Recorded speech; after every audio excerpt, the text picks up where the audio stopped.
بسم اللہ الرحمن الرحیم۔ السلام علیکم دوستو، آج کی اس ویڈیو میں ہم جس صحابی کا ذکر کریں گے اس صحابی رسول صلی اللہ علیہ وسلم کا نام حضرت امیر حمزہ رضی اللہ تعالیٰ عنہ۔ حضرت امیر حمزہ رضی اللہ تعالیٰ عنہ حضرت عبد المطلب رضی اللہ تعالیٰ عنہ کے بیٹے تھے، جو مکہ کے قریشی قبیلے کی شاخ بنو ہاشم سے تعلق رکھتے تھے۔ آپ نبی کریم صلی اللہ علیہ وسلم کے چچا تھے۔ حضرت امیر حمزہ رضی اللہ تعالیٰ عنہ جنگجو، شکاری اور مختلف کھیلوں کے ماہر تھے۔ انہیں روزمرہ کے معاملات میں خاص لگاؤ نہیں تھا۔ نبوت عطا ہونے کے بعد نبی کریم صلی اللہ علیہ وسلم نے اسلام کی تبلیغ شروع کر دی، لیکن مکہ کے مشرکون نے آپ کی حمایت نہ کی۔ ایک دن حضرت امیر حمزہ رضی اللہ تعالیٰ عنہ معمول کے مطابق گھوم رہے تھے۔ جب آپ کعبہ پہنچے تو آپ نے قریشی بزرگوں کے ایک گروہ کو درخت کے نیچے بیٹھا دیکھا، جو کسی گفتگو میں مصروف تھے۔ آپ ان کے ساتھ بیٹھ گئے۔ آپ کو یہ سن کر حیرت ہوئی کہ وہ سب نبی کریم صلی اللہ علیہ وسلم کے بارے میں بات کر رہے ہیں۔ ان کے لہجے نبی کریم صلی اللہ علیہ وسلم کے خلاف سختی اور بہت غصہ تھا۔ آپ یہ سب سن کر بہت پریشان ہو گئے تھے۔ دن گزرتے چلے گئے اور حضرت امیر حمزہ رضی اللہ تعالیٰ عنہ قریش کے لوگوں سے نبی کریم صلی اللہ علیہ وسلم کے بارے میں ایسی باتیں سنتے رہے۔ قریش کے لوگوں میں یہ بات بڑھتی گئی اور ان کا غصہ بھی بڑھتا گیا۔ حضرت امیر حمزہ رضی اللہ تعالیٰ عنہ ان باتوں کے مقابلے میں نبی کریم صلی اللہ علیہ وسلم کی ثابت قدمی سے بہت متاثر ہوئے۔ حضرت امیر حمزہ رضی اللہ تعالیٰ عنہ نبی کریم صلی اللہ علیہ وسلم کو بچپن سے ہی جانتے تھے، اس لیے آپ کو معلوم تھا کہ نبی کریم صلی اللہ علیہ وسلم کوئی غلط کام نہیں کر سکتے۔ ایک دن نبی کریم صلی اللہ علیہ وسلم صفا کے پہاڑ کے دامن میں عبادت کر رہے تھے۔ تب قریش کا ایک سردار ابو جہل وہاں سے گزرا۔ جب ابو جہل نے دیکھا کہ نبی کریم صلی اللہ علیہ وسلم اکیلے ہیں تو اس نے موقع سے فائدہ اٹھانا چاہا۔ ابو جہل آپ صلی اللہ علیہ وسلم کے پاس گیا اور آپ صلی اللہ علیہ وسلم کو نعوذ باللہ برا بھلا کہنا شروع کر دیا۔ نبی کریم صلی اللہ علیہ وسلم خاموش رہے اور اپنے گھر لوٹ آئے۔ اس دن حضرت امیر حمزہ رضی اللہ تعالیٰ عنہ معمول کے مطابق شکار کے بعد گھر لوٹ رہے تھے۔ ان کے ہاتھ میں ان کی کمان تھی۔ تب ہی ابو جہل کی نوکرانی چیختی ہوئی آپ کے پاس آئی اور کہا، اے حمزہ، کیا آپ نے دیکھا کہ ابو جہل نے آپ کے بھتیجے کے ساتھ کیا کیا؟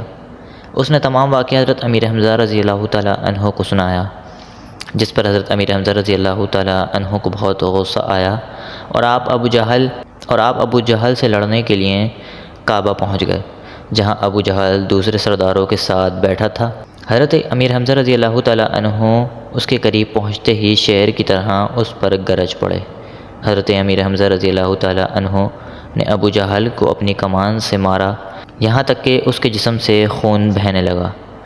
آپ نے کہا، تم نے میرے بھتیجے کے سامنے بولنے کی جرت کیسے کی؟ اس کے بعد انہوں نے کلمہ پڑھا اور کہا کہ میں اسلام دین محمد صلی اللہ علیہ وسلم قبول کرتا ہوں۔ وہاں کھڑے تمام لوگ اپنے سردار ابو جہل کی توہین بھول کر حیرت سے حضرت امیر حمزہ رضی اللہ تعالیٰ عنہ کو دیکھنے لگے، اور وہ یہ یقین نہیں کر پا رہے تھے کہ قریشی نوجوانوں میں سب سے طاقت اور عزت دار انسان نے اسلام قبول کر لیا۔ قریش جانتے تھے کہ حضرت امیر حمزہ رضی اللہ تعالیٰ عنہ کے اسلام قبول کرنے کے بعد سے بہت سے نوجوان حضور اکرم صلی اللہ علیہ وسلم کی پیروی کرنے لگیں گے۔ اس واقعے کے بعد حضرت امیر حمزہ رضی اللہ تعالیٰ عنہ گھر چلے گئے اور آرام کرنے لگے، اور یہ بھی سوچنے لگے کہ غصے میں اس لمحے انہوں نے اسلام ہی کیوں قبول کیا۔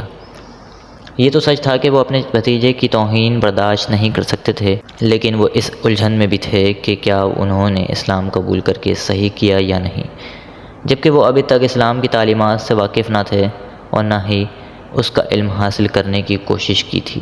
یہ تو سچ تھا کہ حضرت امیر حمزہ رضی اللہ تعالیٰ عنہ نبی کریم صلی اللہ علیہ وسلم کی ایمانداری پر کوئی شک نہ تھا، لیکن کیا کوئی غصے میں نیا مذہب قبول کر سکتا ہے؟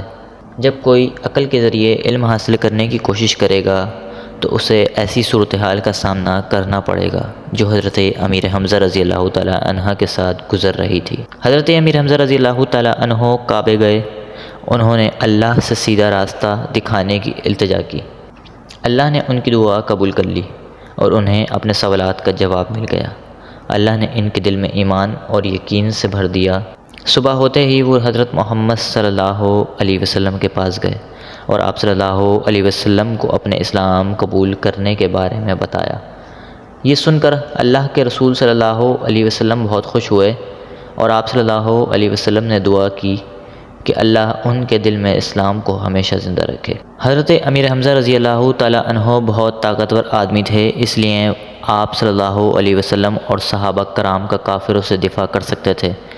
بے شک وہ ہر خطرے کو نہیں روک سکتے تھے، لیکن ان کا اسلام قبول کرنا ہی مسلمانوں کے لیے ایک ڈھال تھا جس نے مسلمانوں کو تحفظ فراہم کیا۔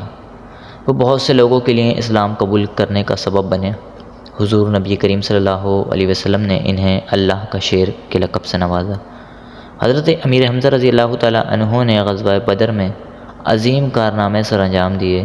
زخمی کافر جنگ کے میدان سے بھاگ تو گئے، لیکن آسانی سے شکست قبول کرنے والے نہ تھے، لہٰذا انہوں نے ایک نئی جنگ کی تیاری کرنا شروع کر دی۔ انہوں نے حضرت امیر حمزہ رضی اللہ تعالیٰ عنہ کو شہید کرنے کا منصوبہ بنایا۔ وحشی نامی ایک حبشی غلام تھا جو نیزہ چلانے میں بہت مہارت رکھتا تھا۔ وہ اپنے نیزے سے دور سے بھی بڑی مہارت سے وار کر سکتا تھا۔ کافروں نے اسے بہت تحفے دیے اور کہا کہ اگر اس نے حضرت امیر حمزہ رضی اللہ تعالیٰ عنہ کو شہید کر دیا تو اسے آزاد کر دیا جائے گا۔ کافروں نے اسے بتایا کہ جنگ میں اس کا نشانہ صرف حضرت امیر حمزہ رضی اللہ تعالیٰ عنہ ہوں گے، اور جنگ میں کچھ بھی ہو اسے صرف حضرت امیر حمزہ رضی اللہ تعالیٰ عنہ کو شہید کرنا ہے۔ کافروں میں جنگ کا جذبہ بڑھانے کے لیے سب سے زیادہ ہند بنت عتبہ کا ہاتھ تھا۔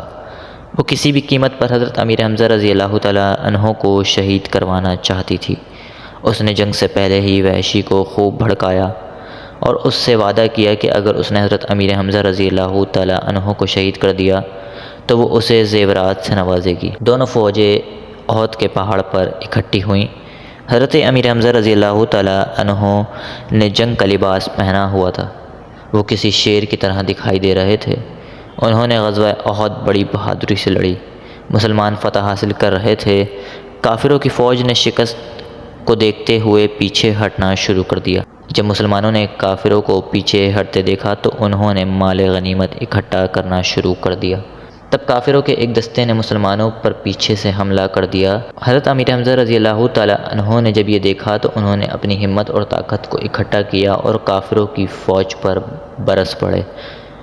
اس دوران وحشی ایک درخت کے پیچھے چھپ کر حضرت امیر حمزہ رضی اللہ تعالیٰ عنہ کے قریب آنے کا انتظار کرنے لگا۔ جب اس نے دیکھا کہ حضرت امیر حمزہ رضی اللہ تعالیٰ عنہ قریب آ گئے ہیں تو اس نے اپنا نیزہ لیا اور حضرت امیر حمزہ رضی اللہ تعالیٰ عنہ کا دل کا نشانہ لیتے ہوئے نیزہ پھینک دیا۔ نیزہ حضرت امیر حمزہ رضی اللہ تعالیٰ عنہ کی پشت میں جا کر لگا اور کچھ ہی لمحوں میں حضرت امیر حمزہ رضی اللہ تعالیٰ عنہ شہید ہو گئے۔ پھر وہ آپ کے قریب پہنچا، اپنا نیزہ لیا اور میدان جنگ سے فرار ہو گیا۔ حضور صلی اللہ علیہ وسلم حضرت امیر حمزہ رضی اللہ تعالیٰ عنہ کی شہادت پر بہت غمزدہ ہوئے اور انہیں اللہ کا شیر اور شہیدوں کا سردار کے لقب سے نوازا۔ یہ تھا حضرت امیر حمزہ رضی اللہ تعالیٰ عنہ کا مختصر تعارف۔ اگر آپ اس پہ تفصیلی ویڈیو دیکھنا چاہتے ہیں تو کمنٹ باکس میں اپنی رائے کا اظہار ضرور کیجیے گا۔